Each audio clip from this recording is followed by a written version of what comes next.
Assalamualaikum warahmatullahi wabarakatuh. Perkenalkan, nama saya Adela Salsabila.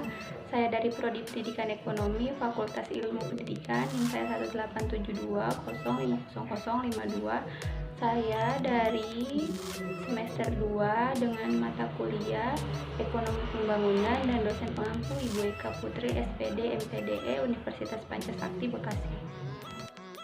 Ketidaksempurnaan pasar.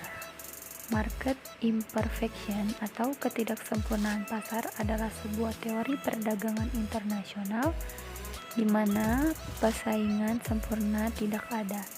Jika setidaknya salah satu asumsi untuk persaingan sempurna dilanggar, pasar kita katakan tidak sempurna. Jenis ketidaksempurnaan pasar yang paling umum adalah munculnya kekuatan monopoli, intervensi pemerintah, dan eksternalitas.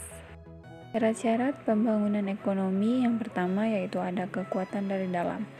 Kekuatan dari dalam adalah kekuatan yang ada dalam masyarakat sendiri untuk berkembang.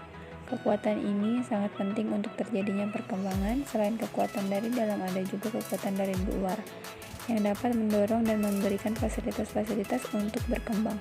Tetapi kekuatan dari luar hanyalah merupakan pelengkap dan tidak dapat menggantikan kekuatan-kekuatan yang berasal dalam masyarakat itu sendiri.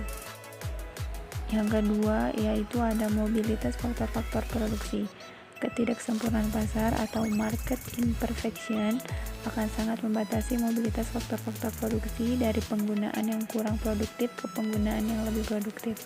Untuk mengatasi hal ini, maka market imperfection harus ditiadakan sehingga faktor produksi dapat digunakan sepenuhnya. Caranya adalah sebagai berikut. Yang pertama, mengganti bentuk-bentuk organisasi sosial ekonomi. Yang kedua, memberikan kesempatan-kesempatan untuk produktivitas pada tingkat teknik yang ada. Yang ketiga, penjualan produk diperluas. Selanjutnya, keadaan monopoli harus dikurangi. Yang selanjutnya, pasar kapital diperluas. Selanjutnya, kredit dipermudah bagi petani-petani dan pedagang kecil. Akumulasi kapital. Akumulasi kapital adalah salah satu faktor penting untuk pertumbuhan ekonomi. Akumulasi dapat berupa kenaikan volume tabungan yang diarahkan untuk tujuan-tujuan produktif. Selain membentuk lembaga-lembaga keuangan dan perluasan moneter dalam akumulasi kapital juga dengan cara memperkirakan struktur pasar yang kuat agar dapat mempengaruhi mobilitas, alokasi kapital, dan dapat menyalurkan tabungan ke investasi yang produktif. Kriteria dan arah investasi.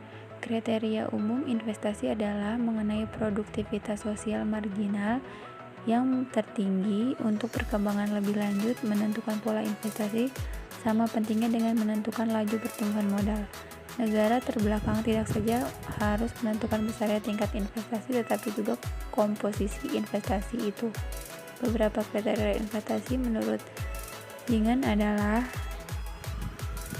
yaitu yang pertama ada produktivitas marginal sosial, yaitu harus dilakukan pada bidang dan arah yang mempunyai produktivitas marginal sosial tertinggi.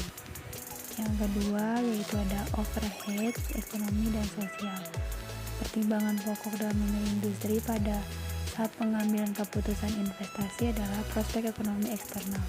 Dari sisi permintaan, investasi harus mencapai overhead sosial dan ekonomi yang luas dalam bentuk rumah sakit, sekolah, dan raya, gedung, dan lain-lain. Yang ketiga, pertumbuhan berimbang. Oleh karena berbagai sektor perekonomian saling tergantung satu sama lain, maka tidaklah cukup untuk memutuskan diri pada pengembangan industri tertentu saja. Investasi harus didasarkan pada asas pertumbuhan berimbang. Yang keempat, pemilihan teknologi, yaitu pemilihan teknik produksi mempengaruhi jumlah dan pola investasi negara berkembang. Yang kelima ada rasio modal output.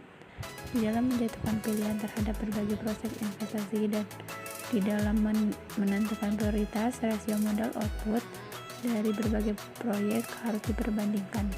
Investasi harus dibatasi pada proyek-proyek yang memperkecil rasio modal output. Beberapa faktor-faktor yang perlu diperhatikan dalam kriteria dan arah investasi. Yang pertama, pendapatan per kapita, pendapatan nasional, faktor waktu, kepentingan masyarakat, unsur pasar, titik pertumbuhan seimbang, dan teknik produksinya. Penyerapan kapital dan stabilitas. Batas kemampuan penyerahan kapital. Kapasitas ini ditentukan oleh dua hal, yaitu satu, pihak ditentukan oleh adanya dan atau tersedianya faktor-faktor produksi komplementer yang bekerja sama dengan kapital, dan di lain pihak oleh syarat-syarat yang diperlukan untuk menghindari inflasi dan untuk mempertahankan keseimbangan neraca pembayaran internasional. Terakhir yaitu ada nilai dan lembaga. Nilai dan lembaga bersifat non-ekonomi, memiliki peranan yang tidak kalah penting kebutuhan-kebutuhan baru, motif-motif baru, metode produksi baru. Demikian pula harus ada perubahan lembaga yang ada di dalam masyarakat, dan harus disadari bahwa manusia dapat menguasai alam dan dapat menggunakannya untuk memenuhi kebutuhan manusia, tetapi dalam penggunaannya kita juga harus memperhatikan kelestarian dan kebudayaan manusia itu sendiri. Cukup sekian yang dapat saya sampaikan, kurang lebihnya mohon maaf. Wassalamualaikum warahmatullahi wabarakatuh. Terima kasih.